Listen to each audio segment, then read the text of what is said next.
Hello, everyone. We have learned tariff barriers in the last part. In this part, let's learn non-tariff barriers.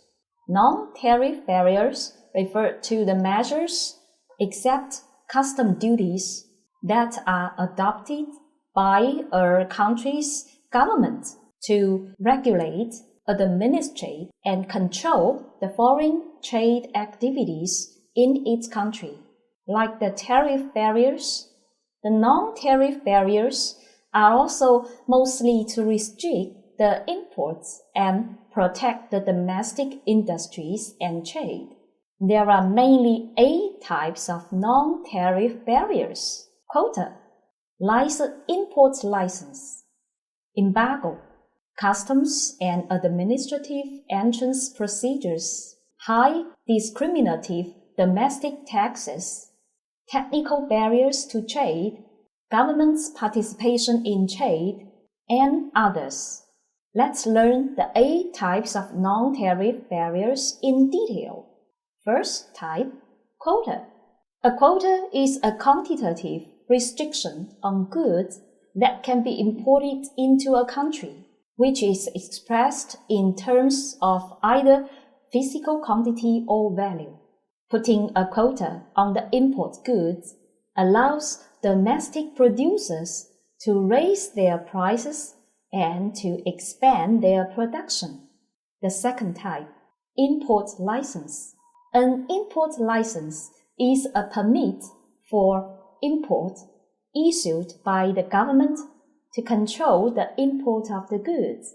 The list of the goods requiring an import license is periodically reviewed. The use of the license can be independent or combined with the use of quotas. The third type, embargo. Embargo is the partial or complete prohibition of commerce and trade, including import and export, with a country or a group of countries. It is implemented usually for political reasons.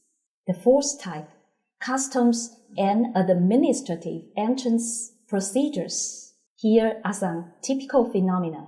Phenomenon 1, raising minimum price of imported goods.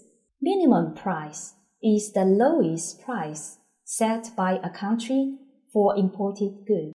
There could be import surtax or extra tax or even a ban on the imports which are below the minimum price. When the minimum price is raised drastically and arbitrarily, the importer has to raise the selling price of the imported goods so as to make profits, but with the result that the goods may lose price competitiveness in the market of importing country.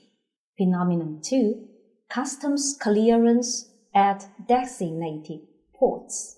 Some countries require that some products should go through customs clearance at designated ports.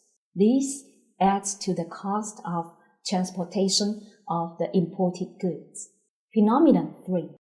Extension of customs and administrative entrance procedures. When going through the customs clearance, the importer may be required by the authorities to provide very complicated and hard-to-find materials, thus adding to the cost of imported goods and affecting their smooth entry into the importing market.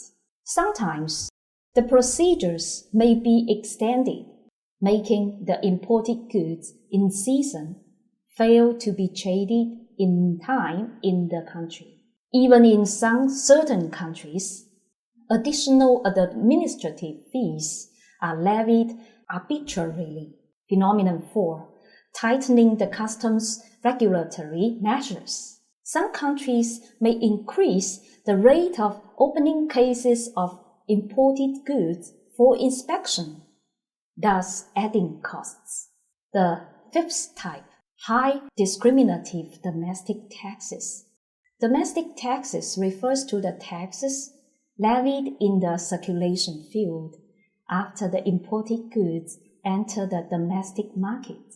Levying high discriminative domestic taxes on the imported goods is a way to limit the imports.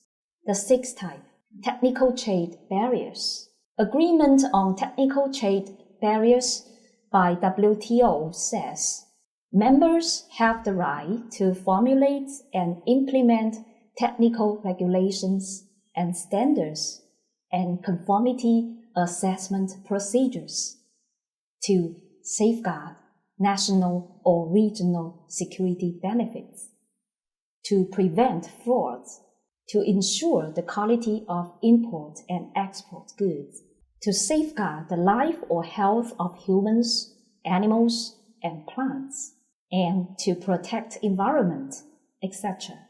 According to agreement on the application of sanitary and phytosanitary measures by WTO, sanitary and phytosanitary measures can be taken by members to improve food safety and animal and plant sanitation. Some countries take advantage of sophisticated and strict technical regulations and standards and conformity assessment procedures like packaging, labeling, and marking regulations, strict standards and procedures of testing the safety of agricultural products and the environmental friendliness of industrial products to limit imports. The seventh type, government's participation in trade.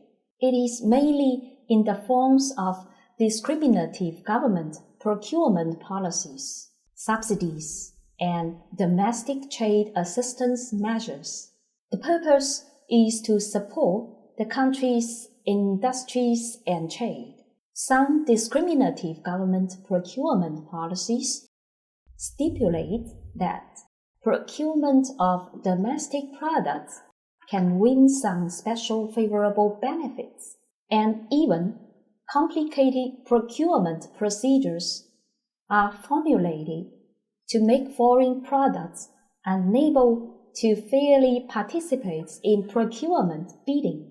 Many countries also provide subsidies for some of their agricultural products.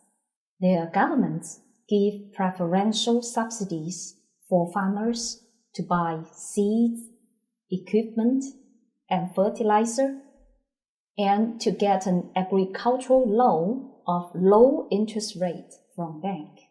And a few countries are still giving export subsidies to some agricultural goods, which, however, will be phased out in the near future. Some countries adopt anti-dumping, anti-subsidy, and safeguarding measures as domestic trade assistance measures.